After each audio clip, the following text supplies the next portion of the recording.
ஆண்டவரும் இரட்சகருமான இயேசு கிறிஸ்துவின் ஈடு இணையற்ற நாமத்தில் அன்றன்றுள்ள அப்பம் வாசகர்களுக்கு எங்கள் அன்பின் வாழ்த்துக்கள்.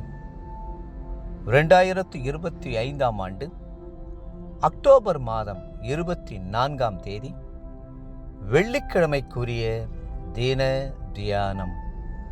இன்றைய தலைப்பு ஏசாயா. மத்தேயு 3:3 சொல்லுகிறது, ஏசாயா தீர்க்கதரிசியினால் சொல்லப்பட்டவன் இவனே. இன்றைக்கு தீர்க்கதரிசிகளிலே மாபெரும் தீர்க்கதரிசியாய் கருதப்படுகிற தேவனுடைய தாசனாகிய ஏசாயாவை சந்திப்பது நலமாயிருக்கும். ஏசாயா என்ற வார்த்தைக்கு யெகோவாவின் ரட்சிப்பு என்பது அர்த்தம். இவர் கிமு 740 முதல் 700 வரையிலும் வாழ்ந்தவர். இஸ்ரவேலில் கர்த்தர் அபிஷேகம் பண்ணின எல்லா தீர்க்கதரிசிகளிலும் இவர் பிரதானமானவர். ஆமோஸின் குமாரன். இவருக்கு மனைவியும் 2 பிள்ளைகளும் இருந்தார்கள். இவர் 4 ராஜாக்களாகிய உசியா, யோதாம், ஆகாஸ், எசேக்கியேல் என்பவருடைய நாட்களில் தீர்க்க தரிசனம் உரைத்தார். கடைசியாக இவர் இரத்த சாட்சியாக மனாசே என்ற ராஜாவின் கட்டளையின்படி வாளினால் வெட்டப்பட்டு மரித்தார் என்று வேத பண்டிதர்கள் சொல்லுகிறார்கள். எந்த தீர்க்கதரிசன புத்தகத்திலும் இல்லாத அளவுக்கு இயேசு கிறிஸ்துவின் பிறப்பு, வளர்ப்பு, மரணம், உயிர்த்தெழுதல் ஆகிய அனைத்தும் ஏசாயா தீர்க்கதரிசியினால் மிகவும் தத்ரூபமாக சொல்லப்பட்டிருக்கிறது. வேதாகமத்திலே மொத்தம் 66 புத்தகங்கள் உண்டு. அதுபோல ஏசாயா தீர்க்கதரிசியின் புத்தகத்தில் 66 அதிகாரங்கள் உண்டு. சங்கீத புத்தகத்துக்கு அடுத்தபடியாக அதிகமான அதிகாரங்களுடைய புத்தகம் ஏசாயாவின் புத்தகமே.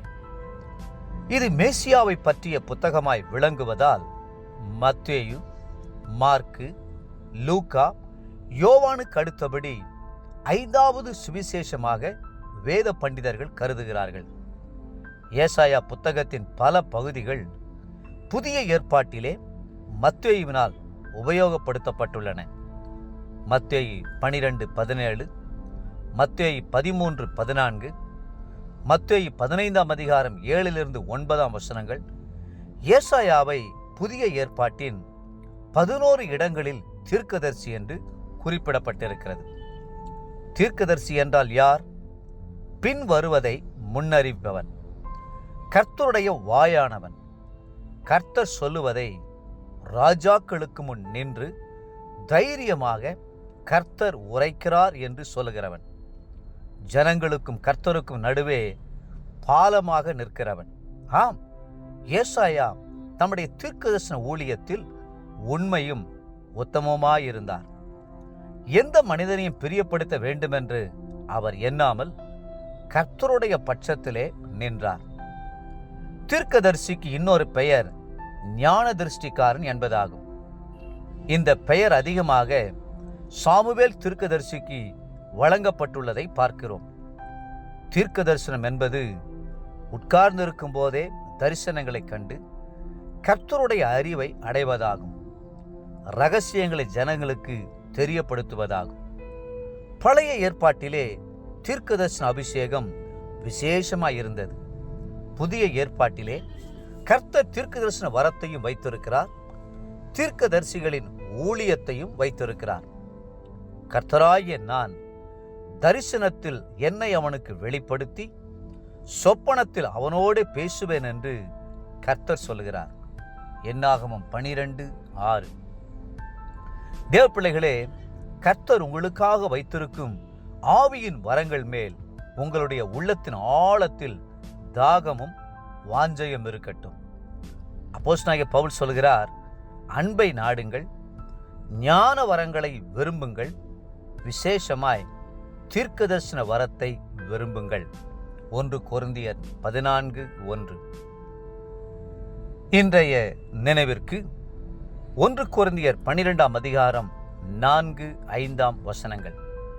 வரங்களில் வித்தியாசங்கள் உண்டு, ஆவியானவர் ஒருவரே. ஊழியங்களிலேயும் வித்தியாசங்கள் உண்டு, கர்த்தர் ஒருவரே. இன்றைய வேத வாசிப்பு காலை எரேமியா 3, 4 மற்றும் 5 அதிகாரங்கள். மாலை 1 தீமோத்தேயு 4 அதிகாரம்.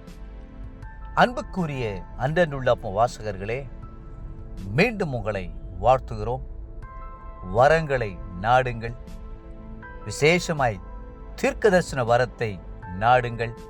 கர்த்தர் உங்களை ஆசீர்வதித்து மென்மேலும் உயர்த்துவாராக. ஆமென்.